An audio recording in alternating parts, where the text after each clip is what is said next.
Buenos días y bienvenidos a todos, mayores, adultos, jóvenes, niños. Hasta aquí nos ha ayudado el Señor y debemos mostrarle nuestro agradecimiento en nuestras oraciones y también en nuestra obediencia. Esperemos que esta mañana sea un grato tiempo de alabanza, adoración, meditación y reflexión, y que nuestros corazones estén listos para recibirlo todo. Y tú que nos escuchas, si aún no te has decidido a seguir a Jesús, párate y escucha la voz de Dios. Amós 5:4. Buscadme y viviréis.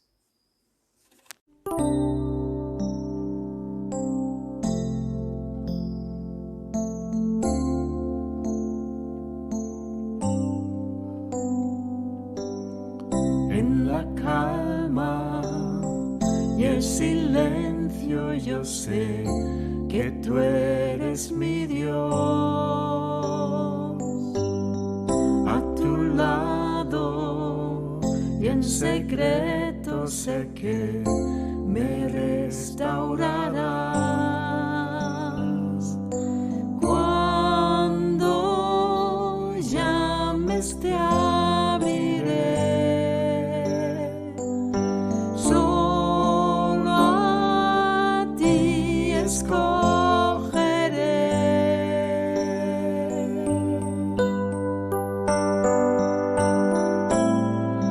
No hay nadie para mí como Cristo.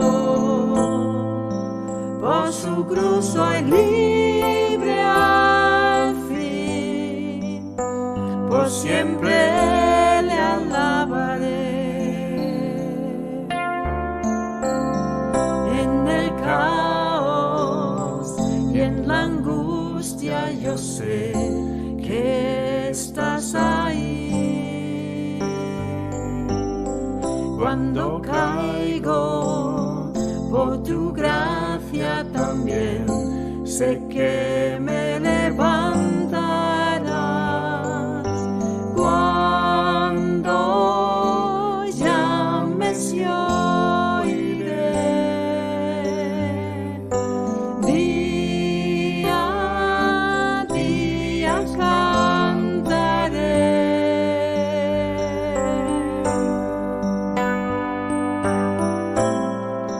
No hay nadie para mí como Cristo. Por su cruz soy libre al fin, por siempre te alabaré. No hay nadie para mí como Cristo. Por su cruz soy libre al fin, por siempre le alabaré.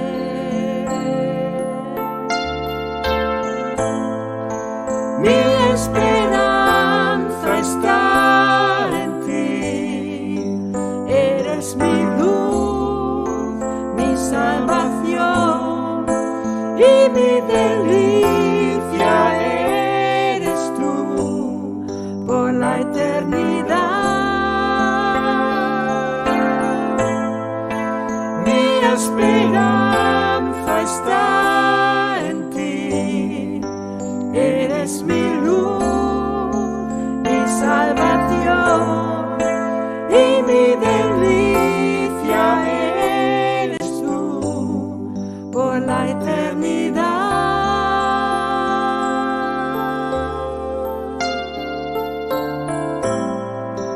No hay nadie para mí como Cristo.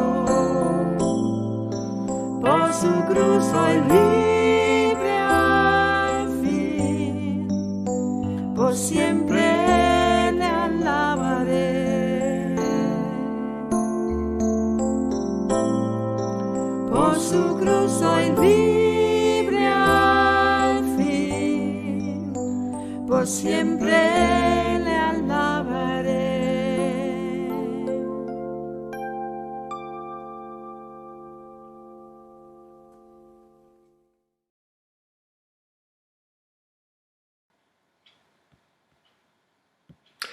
Buenos días. En esta mañana quisiera que tuviésemos nuestra reflexión en un texto muy conocido de Juan capítulo 15, permaneciendo en Jesús, la vid verdadera.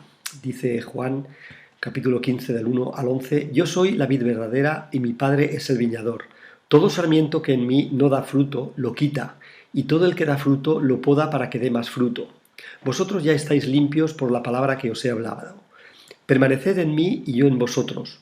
Como el sarmiento no puede dar fruto por sí mismo si no permanece en la vid, así tampoco vosotros si no permanecéis en mí. Yo soy la vid, vosotros los sarmientos. El que permanece en mí y yo en él, ese da mucho fruto, porque separados de mí nada podéis hacer. Si alguno no permanece en mí, es echado fuera como un sarmiento y se seca, y los recogen, los echan al fuego y se queman. Si permanecéis en mí y mis palabras permanecen en vosotros, pedid todo lo que queráis y os será hecho. En esto es glorificado mi Padre, en que deis mucho fruto y así probéis que sois mis discípulos. Como el Padre me ha amado, así también yo os he amado. Permaneced en mi amor. Si guardáis mis mandamientos, permaneceréis en mi amor, así como yo he guardado los mandamientos de mi Padre y permanezco en su amor. Estas cosas os he hablado para que mi gozo esté en vosotros y vuestro gozo sea perfecto. Jesús se presenta aquí como la vid verdadera. Dice, yo soy la vid verdadera. Es el último de los yo soy que Jesús utiliza en este Evangelio de Juan. La vid aparece en muchas partes del Antiguo Testamento. Es una figura que Jesús retoma de los escritos del Antiguo Testamento. Y la vid aparece con un sentido representativo de Israel, el pueblo de Dios. Por ejemplo, en el Salmo 80, Dios sacó una vid de Egipto y la plantó en Canaán. Dice el Salmo 80 del 8 al 11, trajiste una vid de Egipto, echaste a las naciones y la plantaste, limpiaste el lugar delante de ella, hiciste que echara raíz y llenó la tierra. Los montes fueron cubiertos por su sombra y sus ramas llegaron a ser como cedros de Dios. Extendió sus ramas hasta el mar y hasta el río sus renuevos. Y en Isaías 5 nos habla de que Dios plantó y cuidó esa vid. Cantaré a mi amigo la canción de mi amado acerca de su viña.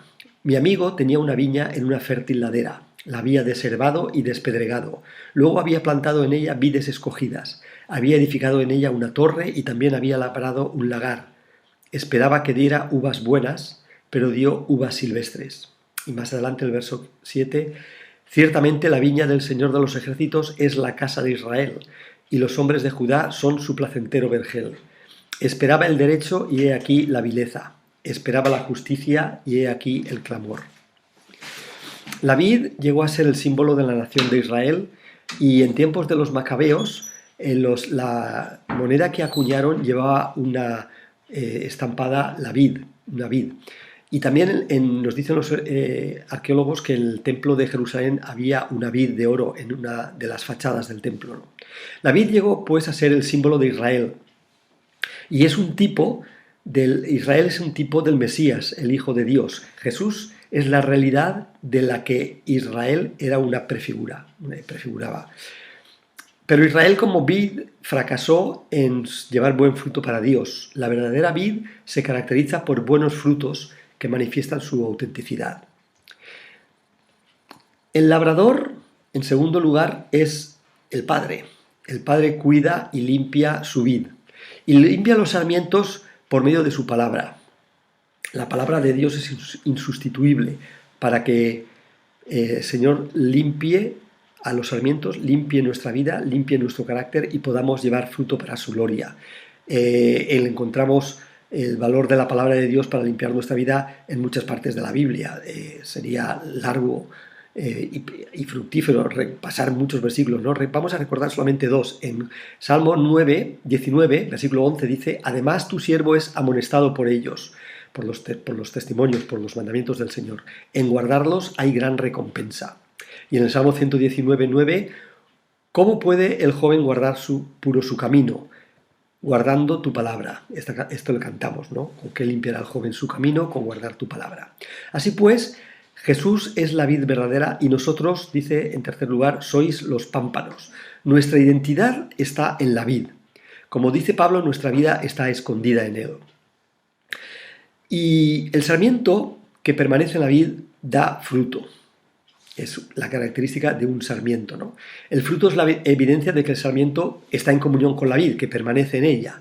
Por el fruto se evidencia de que somos verdaderos discípulos de Jesucristo, según el versículo 8, ¿no?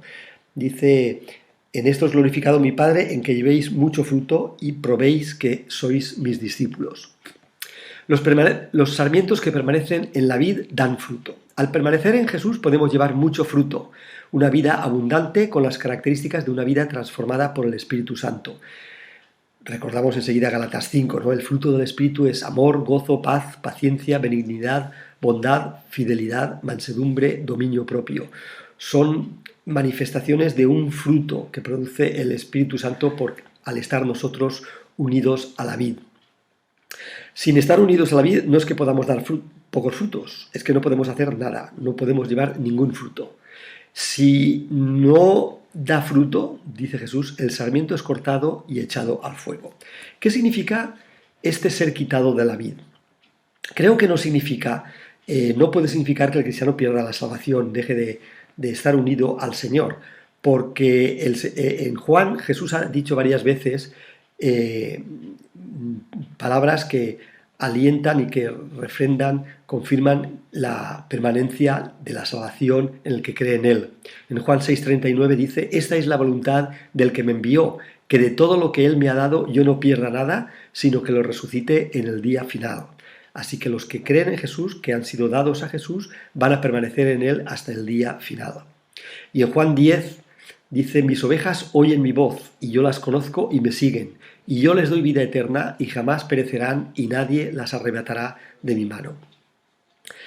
Este ser quitado de la vid creo que se refiere en primer lugar al rechazo de los judíos a Jesús como el enviado de Dios para ser el Mesías, el Salvador. Su rechazo los excluía de ser del pueblo de Dios, de pertenecer a la vid.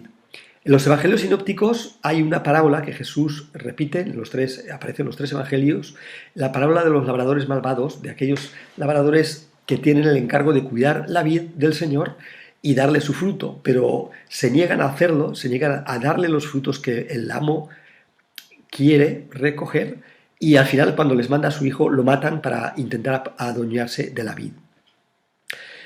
Así que creo que en primer lugar Jesús está refiriéndose a que los judíos que no creían en Él, que le rechazaban como Mesías, iban a ser cortados de la vid verdadera, iban a ser echados a fuego. Pero también aquí hay una advertencia para nosotros, y es una advertencia de una fe falsa, una falsa credulidad, ¿no? El confesar a Jesús solamente de labios, ¿no? Pero sin llevar frutos en la vida. La fe implica un cambio de carácter y una vida de justicia acorde con la savia de la vid, ¿no? Acorde con la vida que Jesús vivió. Así que una fe solo de labios, sin una entrega comprometida al Señor, es una fe falsa, como la estamos viendo en Santiago, y que no lleva fruto y que es estéril, no sirve para nada. Y los que así creen o dicen creer son cortados y echados al fuego. Permaneced en mi amor, dice Jesús. Debemos de continuar, la permanencia en el amor es una característica del cristiano. Seguimos creyendo en el amor del Señor, confiamos en que Él ha dado su vida por nosotros y, como dice Pablo, Dios demuestra su amor para con nosotros en que, siendo aún pecadores, Cristo murió por nosotros. Y el amor en el que debemos de permanecer es el mismo amor que Jesús tenía hacia el Padre y que el Padre tiene hacia Jesús. Ese es el modelo de nuestro amor. Y para permanecer en su amor, dice Jesús, debemos de guardar sus mandamientos. Si guardamos sus mandamientos, dice, permaneceremos en su amor. Así como Jesús ha permanecido en el amor del Padre guardando sus mandamientos. El modelo de la obediencia de Jesús es nuestro modelo, es el modelo para nosotros de cómo nosotros debemos obedecerle. Nosotros permanecemos en el amor de Jesús si le obedecemos y seguimos los pasos y el ejemplo de Jesús, que permaneció en el amor con el Padre obedeciendo sus mandamientos. La falta de obediencia solamente puede significar una fe de labios, una fe sin obras y sin fruto. Como dice Pablo en Gálatas, en Cristo Jesús ni la circuncisión vale algo ni la incircuncisión, sino la fe que obra por el amor. Para permanecer en su amor, pues debemos guardar sus mandamientos. La fe verdadera persevera en Jesús, es decir, sigue amándole durante toda su vida hasta el final, y ese amor se demuestra en que guarda sus mandamientos. Hebreos 3 dice: porque somos hechos partícipes de Cristo, si es que retenemos firme hasta el fin nuestra confianza del principio. Jesús lo repitió varias veces. En Mateo 24 dice: el que persevere hasta el fin, éste será salvo. Y está refiriéndose a una perseverancia en la fe, en creer en Él, en seguir en sus mandamientos. En Lucas 8:15, cuando Jesús explica la parábola del sembrador, dice que la que cayó en buena tierra, estos son los que corazón bueno y recto retienen la palabra de vida y dan fruto con perseverancia. Dan fruto al retener la palabra de vida, al retener el Evangelio. El Evangelio produce cambios visibles en la vida, producen frutos con perseverancia, una perseverancia que llega hasta el final. Al regresar de su primer viaje misionero, Pablo y Bernabé exhortaban a los creyentes, a los que habían creído en Jesús. En Hechos 13 nos cuenta Lucas que, despedida la congregación, muchos de los judíos y de los prosélitos piadosos siguieron a Pablo y a Bernabé, quienes, hablándoles, les persuadían a que perseverasen en la gracia de Dios. La perseverancia del cristiano recorre todas las páginas del Nuevo Testamento, como por ejemplo, voy a citar uno de los últimos versículos muy bonitos, ¿no? En Apocalipsis 2:10, que a veces lo teníamos puesto en un cuadro en algunas casas, en los creyentes, ¿no? Sé fiel hasta la muerte, dice el Señor, y yo te daré la corona de la vida. Y Jesús nos dice, después de hablar de esta permanencia en Jesús, en Él, en su amor y en sus mandamientos: estas cosas os he hablado para que mi gozo esté en vosotros y vuestro gozo sea perfecto. Jesús relaciona aquí el gozo con la obediencia. El gozo no es una emoción carente de base real, no es un autoconvencimiento de que tengo que estar alegre y gozoso a pesar de cualquier circunstancia. ¿Cuál es la base del gozo del cristiano? Por supuesto, la base del gozo primordial es que hemos sido perdonados por el Señor, hemos sido reconciliados con Él y hemos pasado de muerte a vida. Pero también podemos pensar que el gozo diario se basa en la obediencia al hacer su voluntad. Dice un comentarista, Donald Carson: del mismo modo que el gozo supremo de Jesús está en esa relación de obediencia con el Padre, también el del cristiano supone mantener esa relación de obediencia con el Hijo. El apóstol Juan nos recuerda, en 1 Juan capítulo 5, que sus mandamientos no son gravosos, son una alegría para el corazón. ¿Cómo me siento ante los mandatos del Señor? ¿Son una carga pesada? ¿Son un agobio? ¿Estoy pendiente durante el día de las decisiones que tome? Las valoro porque si hago lo que el Señor me pide me va a costar más, me va a causar disgustos, me va a traer conflictos. ¿Cuál es mi reacción? ¿O es algo que de natural me gusta cumplir, hacer lo que al Señor le agrada? Dice los salmos, el Salmo 119, que como sabéis es todo un salmo en elogio a la palabra del Señor, a los mandamientos del Señor: cuánto amo yo tu ley, todo el día es ella mi meditación. Y más adelante: cuán dulces son a mi paladar tus palabras, más que la miel a mi boca. Y así podríamos recorrer todo el Antiguo Testamento, de que los que aman al Señor aman también su palabra y sus mandatos. Y como dice Juan, confirman que la ley del Señor no es un gravamen, no es un agobio para nuestras almas, sino más bien, como dice también el Salmo 119, andaré en libertad porque he conocido y he cumplido tus mandamientos. No son pues una dura obligación triste y agobiante. Para experimentar el mismo gozo que Jesús sentía al obedecer al Padre, así podemos permanecer experimentando su amor en nosotros y llevando mucho fruto para su gloria. Que así sea.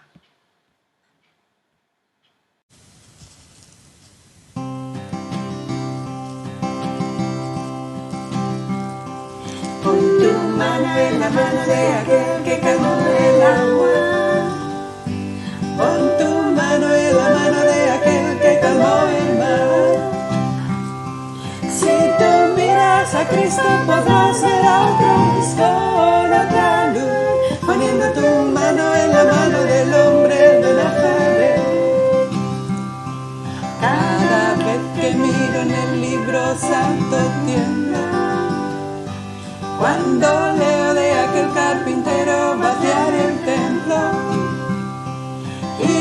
Los vendedores del templo profesaban mucha religión y nos causa dolor saber que eso nos causa dolor. Pon tu mano en la mano de aquel que calmó el agua. Pon tu mano en la mano de aquel que calmó el mar. Si tú miras a Cristo podrás ver a otros con otra luz, poniendo tu mano en la mano del hombre de Nazaret. Si tú miras a Cristo podrás ver a otros con otra luz, poniendo tu mano en la mano del hombre de Nazaret.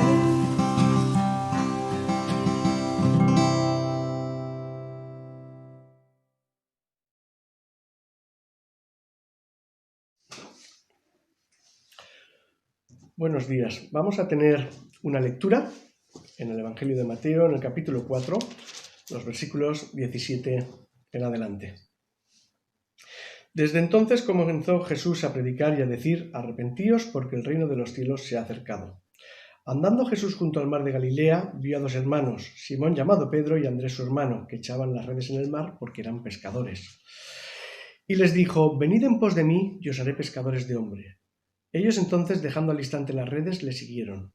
Pasando de allí, vio a otros dos hermanos, Jacobo, hijo de Zebedeo, y Juan su hermano, en la barca con Zebedeo su padre, y remendaban sus redes. Y él los llamó, y ellos, dejando al instante la barca y a su padre, le siguieron.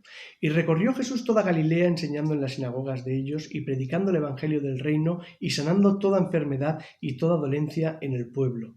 Y se difundió su fama por toda Siria, y le trajeron todos los que tenían dolencias, los afligidos por diversas enfermedades y tormentos, los endemoniados, lunáticos y paralíticos, y los sanó.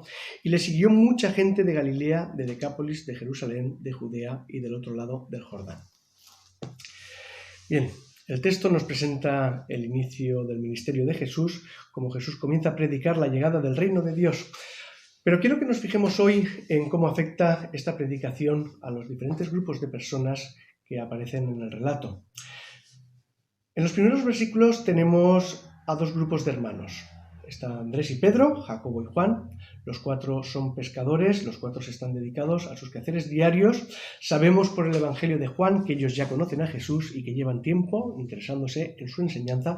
Pero ahora llega el momento decisivo y Jesús se acerca y les dice: venid en pos de mí y seguidme. ¿Y qué hacen ellos? Lo dejan todo y les siguen. Renuncian a su trabajo, renuncian a sus posesiones, renuncian a su familia y le siguen para anunciar el reino de Dios. No le siguen para ocupar puestos de liderazgo, ni le siguen para recibir una iglesia a la que gobernar. Le siguen para trabajar en el reino de Dios, dándolo todo a cambio de nada. Ahora vamos a fijarnos en el siguiente grupo, que aparece en el versículo 23 en adelante. La fama de Jesús se ha extendido por todo el país y la gente se acerca en multitud para escuchar su enseñanza y su predicación. Según el versículo 24, le traen a todos los que tienen enfermedades, dolencias, tormentos, y Jesús los sana. Y esto no es malo, porque Jesús vino para sanar, porque estas sanaciones son la evidencia de que el reino de Dios ha llegado y está derrotando al reino de la enfermedad y del mal. Así que vemos una gran multitud que se acerca para ser sanada y que le siguen. Una multitud venida de toda Palestina. Fijaos en el versículo 25, y le siguió mucha gente de Galilea, de Decápolis, de Jerusalén, de Judea y del otro lado del Jordán. Ahora bien, fijándonos en este último grupo, ¿es este seguimiento un seguimiento sincero? La respuesta es que no. Si vamos al Evangelio de Juan, capítulo 6, en el versículo 26, encontramos cómo Jesús le dirá a estas multitudes, les dirá lo siguiente: de cierto os digo que me buscáis, no porque habéis visto las señales, sino porque comisteis el pan y os saciasteis. Y en ese mismo capítulo, Juan nos informa de que muchos de esos discípulos finalmente le abandonaron. Versículo 66, desde entonces muchos de sus discípulos volvieron atrás y ya no andaban con él. De hecho, los evangelios nos muestran cómo en el momento decisivo, en el momento final, pues muy pocos demostraron ser seguidores fieles de Jesús. Y no es de extrañar, si volvemos al Evangelio de Mateo, el Evangelio que hemos leído al comienzo, pues nos damos cuenta cómo Jesús se dirige a estas multitudes en los versículos, en los capítulos siguientes, y les dirá lo siguiente: no todo el que me dice, Señor, Señor, entrará en el reino de los cielos, sino el que hace la voluntad de mi Padre. Quiero pues que nos fijemos en la manera en que los diferentes grupos que aparecen en el relato que hemos leído entienden lo que es el seguimiento de Jesús. Para los discípulos el seguimiento significa renuncia y obediencia, es entrega absoluta. Para las multitudes que aparecen el seguimiento es curiosidad y egoísmo. Nos da pan, nos sana, nos entretiene con sus predicaciones y por eso le siguen. Pero como sabemos, por los textos que hemos leído después, no creen en él. Es aquí donde viene la pregunta clave, la pregunta que yo hoy quiero compartir con vosotros. ¿Por qué somos cristianos? ¿Por qué somos seguidores de Jesús? ¿Porque nos gusta ir a la iglesia? ¿Porque ahí podemos oír buena música? ¿Porque ahí nos ministran? ¿Porque podemos recibir atención? ¿Porque hay un buen ambiente? ¿Porque nos tratan bien? ¿Porque tenemos amistades? ¿O realmente somos cristianos porque creemos en Jesús y queremos servirle y poner nuestra vida a su disposición? Mirad, sinceramente tengo la impresión de que la religión evangélica poco a poco se va convirtiendo precisamente en eso, en una religión.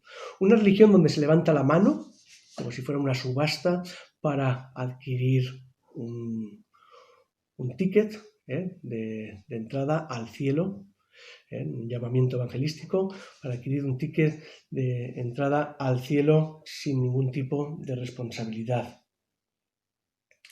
Una religión donde se nos dice: cree en Jesús y serás salvo para vivir como quieras. Cree en Jesús porque tiene muchas ventajas, pero ninguna responsabilidad. Así es como entendían el seguimiento las multitudes del versículo 25, y por eso, cuando llegó el momento decisivo, pues le abandonaron, porque no creían en él. ¿Por qué somos cristianos? Es la pregunta. Yo quiero concluir dando una respuesta a esta pregunta. La respuesta que encontramos en el capítulo 6 del Evangelio de Juan, unos versículos a los que ya hemos hecho referencia. Juan 6, versículos del 66 en adelante. Desde entonces muchos de sus discípulos volvieron atrás y ya no andaban con él. Dijo entonces Jesús a los 12: ¿queréis acaso iros también vosotros? Le respondió Simón Pedro: Señor, ¿a quién iremos? Tú tienes palabra de vida eterna, y nosotros hemos creído y conocemos que tú eres el Cristo, el Hijo del Dios viviente. Por eso, precisamente somos cristianos, porque hemos creído y conocemos que Jesús es el Cristo. Hemos creído y conocemos que Él es el Hijo de Dios. Sabemos que en Él hay vida y sabemos que no hay nadie como en Él. Amén.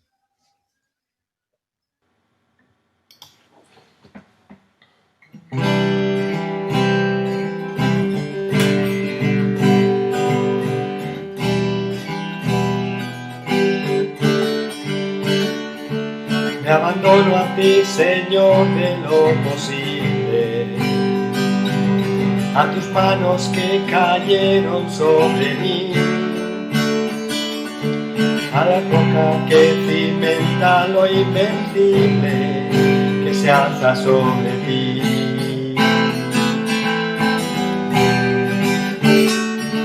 Me regalo a ti, bandera de verdades,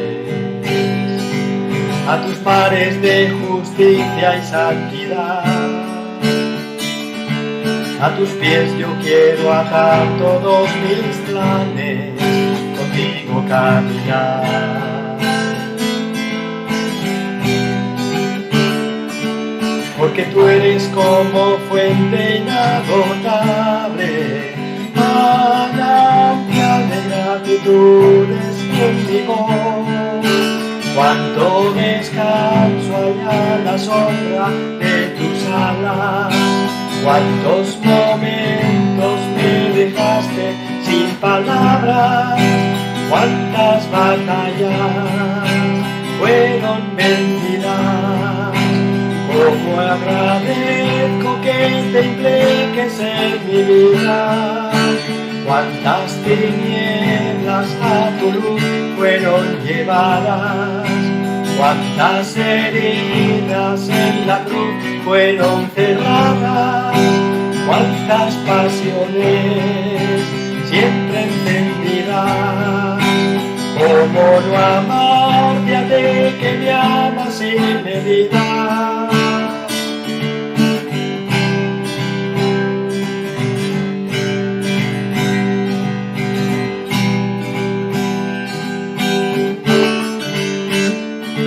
Me abandono a ti, Señor, de lo posible, a tus manos que cayeron sobre mí,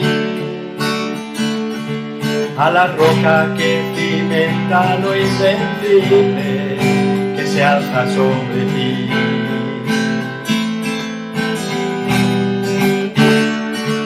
Me regalo a ti, bandera de verdades, a tus mares de justicia y santidad.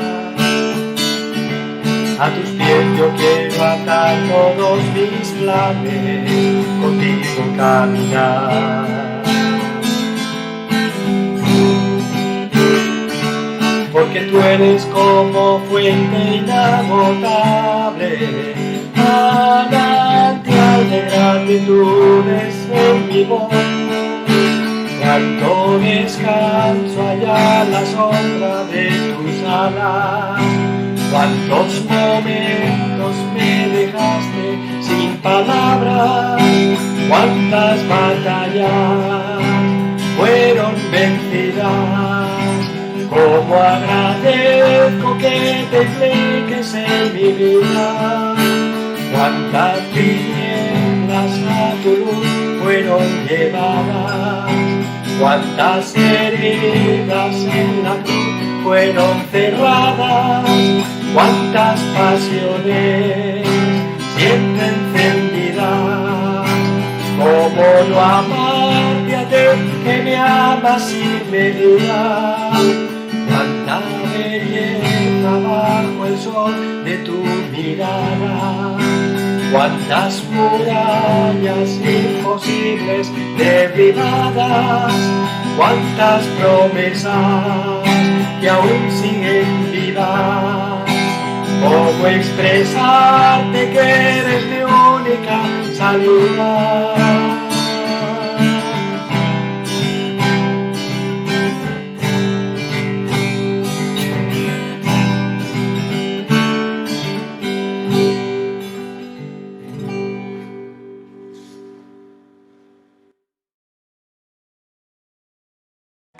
Hola, yo en la iglesia lo que más echo de menos es ver a la gente, poder reunirnos, hablar y todo eso.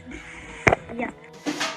Hola, he echado mucho en falta poder estar y hablar con vosotros y menos mal que ya falta poco para que esto se acabe. Hola, buenos días. Yo lo que más he echado de menos por no ir a la iglesia ha sido el poder verlos a todos, el estar todos allí juntos hablando y también la escuela dominical, el estar todos hablando.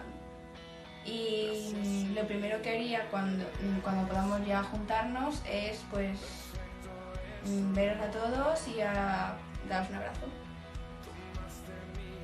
Lo que más echo de menos de ir a la capilla es ver a todos los niños corretear por ahí y poder saludarnos todos y abrazarnos.